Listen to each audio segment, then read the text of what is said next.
With unique shops lining the streets, spooky decorations in every store, and a tour group on every corner, Salem, Massachusetts sees visitors from all over the world. It's most well known for its haunted history, being the location of the Salem witch trials in the late 1600s. Its distinctive Halloween attractions draw the most amount of foot traffic during the fall months.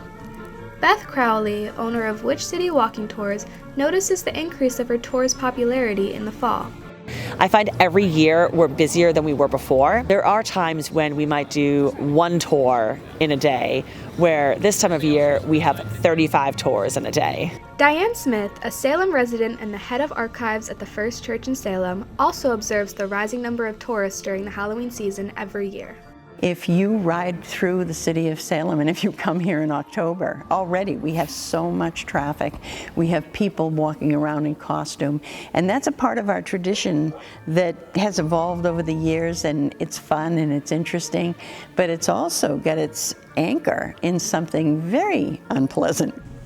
With all of the tourism during the Halloween season, it can become difficult for locals to go about their daily lives. The extreme amount of people and traffic can make it almost impossible to get around.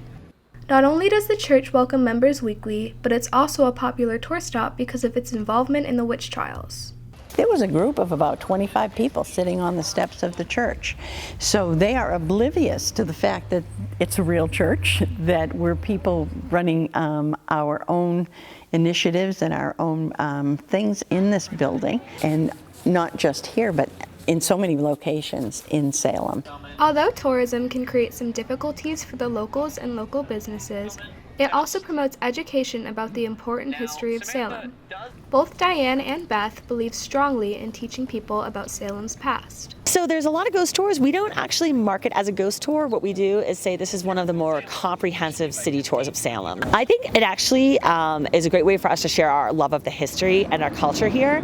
So when people come here and they know it's a tourist destination, they don't realize that it was not just the Salem witch trials. We see evidence that history repeats itself, but we do believe that educating people, owning the truth, speaking the truth, it takes a lot of courage sometimes, but that is the only weapon we have against ignorance. Many of Salem's visitors don't realize the weight of Salem's past and how important it is to preserve the history.